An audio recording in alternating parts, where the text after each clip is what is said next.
Most people believe that indoor plants need soil to survive. Soil feels essential, natural, unavoidable.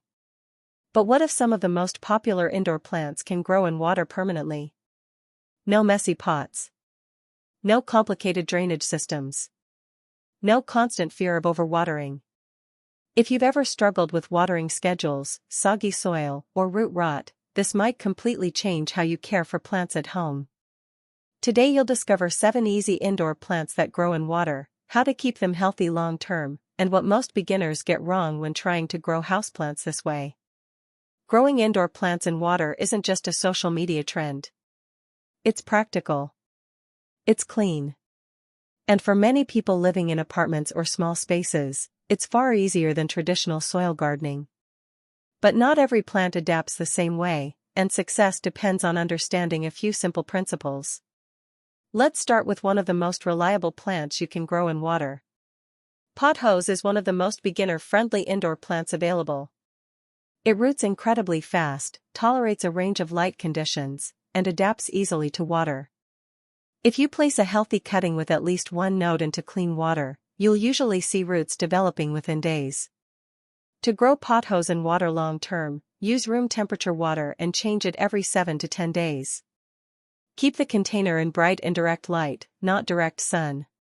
If the leaves begin to pale over time, you can add a very diluted liquid fertilizer occasionally to support nutrient needs. For anyone looking for low-maintenance indoor plants, pothose is one of the safest starting points. Next is lucky bamboo. Many people already associate this plant with water, but they often miss one key detail. Lucky bamboo prefers filtered or distilled water. Tap water with chlorine or heavy minerals can damage the roots and yellow the leaves over time. Keep the roots submerged, but avoid covering too much of the stem. Place it in moderate, indirect light and refresh the water weekly. Lucky bamboo works beautifully in minimalist spaces and is perfect for desks, shelves, and small apartments. Monstera deliciosa is famous for its dramatic split leaves. While mature plants eventually grow best in soil, Monstera cuttings thrive in water for extended periods. The key is cutting correctly. Always include at least one node. That small bump on the stem is where roots develop. Place only the node underwater, not the entire stem. Keep the cutting in bright indirect light and be patient. Within a few weeks, strong white roots will begin to grow. Watching root development in clear water builds confidence and helps you understand how plants actually grow. Philodendrons are another excellent option. They adapt extremely well to water and are ideal if you love trailing plants. Growing philodendron in water eliminates common soil drainage issues and reduces the risk of fungus gnats. They need bright filtered light, fresh water every week, and occasional diluted nutrients to maintain vibrant leaves. With proper care, they can remain healthy and attractive for a long time in water alone. Spider plants are perfect if you want quick results. Mature spider plants produce small baby offshoots called plantlets. These can be cut and placed directly into water. The root base establishes quickly, often within days. This is one of the easiest plant propagation methods for beginners. It's simple, visible, and highly rewarding. Once roots are established, you can keep them in water or transfer them to soil later if you prefer. Peace lilies are usually grown in soil, but they can adapt to water if transitioned carefully. Remove the plant gently from its pot and rinse all soil from the roots. Every bit of soil should be washed away to prevent rot. Place only the roots in water and keep the crown of the plant above the surface. Provide moderate indirect light and change the water regularly. Peace lilies grown in water look elegant in clear glass containers and create a clean decorative effect. Coleus is another fast grower that performs well in water. It roots quickly and produces colorful foliage that stands out in transparent containers. Keep it in bright light, trim it regularly to prevent legginess, and refresh the water frequently. If you enjoy visible progress and vibrant leaves, Coleus is a strong choice. Even though these plants can grow in water, there are still common mistakes to avoid. Not changing the water regularly is the biggest one. Stagnant water reduces oxygen around the roots and encourages bacteria. Clean containers are essential. Light matters too. Direct harsh sunlight can overheat the water and stress the plant. Long-term, water-grown plants may require occasional diluted fertilizer because water alone does not provide nutrients. Paying attention to root color is helpful. Healthy roots are firm and light-colored. Dark, slimy roots are a warning sign that something needs adjustment. So why does growing indoor plants in water work so well for beginners? Because it removes the biggest source of confusion, overwatering in soil. When you can see the roots, you understand what's happening. There's no guessing about moisture levels. There's no hidden rot developing out of sight. Understanding hydroponics at a household level is what water growing really is. You don't need expensive systems or professional equipment. A simple glass vase, a healthy cutting, and access to clean water is all it takes to begin. The same principles that commercial growers use in large-scale soilless agriculture apply directly to the small containers sitting on your windowsill. Nutrients dissolve in water. Roots absorb them directly. The plant grows. The process is honest and visible at every stage. One thing that surprises many new water growers is how different roots look compared to soil roots. Soil roots are often fine, pale, and dry-looking when you pull a plant from its pot. Water roots tend to be thicker, more translucent, and visibly active. You can watch them extend over days and weeks.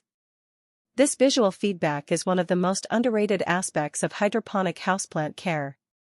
It teaches you to read plant health through direct observation rather than guesswork. When you begin selecting containers for water propagation and long-term water growing, the material matters more than most people realize. Clear glass is ideal because it allows you to monitor root health without disturbing the plant. Dark or opaque containers can work too, especially if algae becomes a persistent problem. Algae grows when light reaches nutrient-rich water, so reducing light exposure to the water itself while keeping light available for the leaves is a practical strategy. A dark-colored bottle with a wide opening at the top solves both problems at once. Container size should match the plant. A single cutting of pothose or philodendron does fine in a small jar. A more established spider plant or a rooted peace lily needs something wider and more stable. As plants mature in water, their root systems expand, and switching to a larger vessel occasionally becomes necessary. Think of it the same way you would repotting a soil plant. The roots need room to function properly. Choosing the right water is one of the most overlooked factors in long-term water plant care. Tap water in many cities contains chlorine, chloramine, and trace minerals that accumulate over time. Some plants like pothose are relatively tolerant of these. Others, like lucky bamboo and some tropical aroids, show sensitivity through yellowing, brown leaf tips, or stunted growth. The simplest solution is to let tap water sit uncovered for 24 hours before using it. This allows chlorine to off-gas naturally. Filtered water or collected rainwater are better options for sensitive species. Distilled water works but needs small amounts of fertilizer added since it contains nothing at all. Temperature is another variable that affects water plant health in ways that often go unnoticed. Cold water slows root metabolism and can shock tropical plants. Water that is too warm encourages bacterial growth and reduces dissolved oxygen levels. Aim for water that matches the ambient room temperature, generally somewhere between 60 and 75 degrees Fahrenheit. Avoid placing water-grown plants near air conditioning vents, radiators, or cold drafty windows. Stable temperature means stable growth. Fertilizing water-grown plants is a topic that requires a light touch. Because the roots are already submerged, they absorb nutrients very efficiently.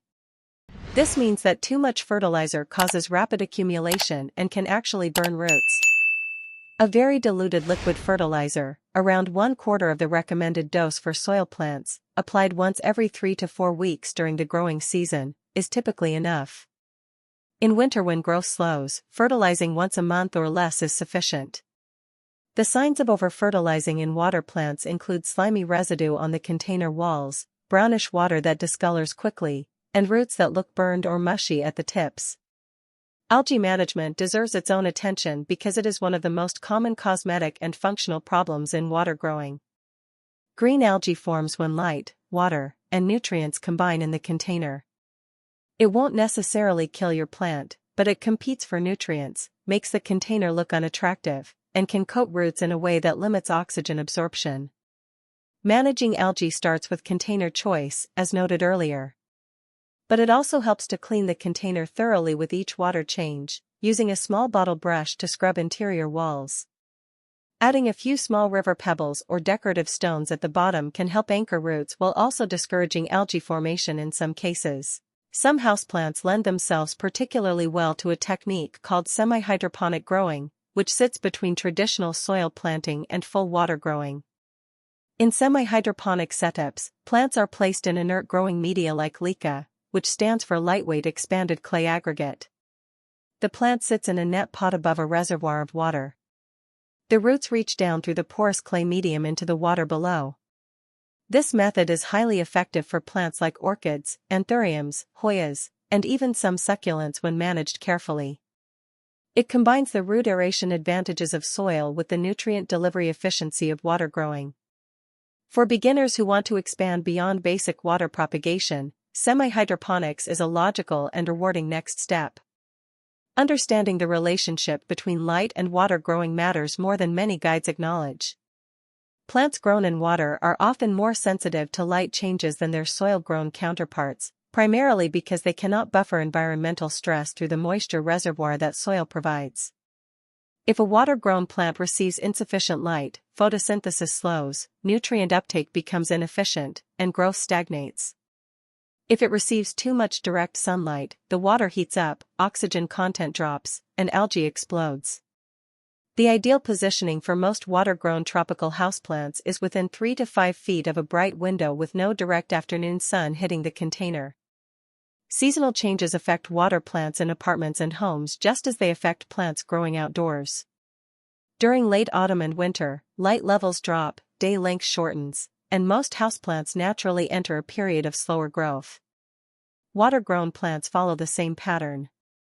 During these months, water changes can happen slightly less frequently, fertilizing should be reduced or paused entirely, and you should expect slower root development on any new cuttings you start. This is normal. It is not a sign that something is wrong.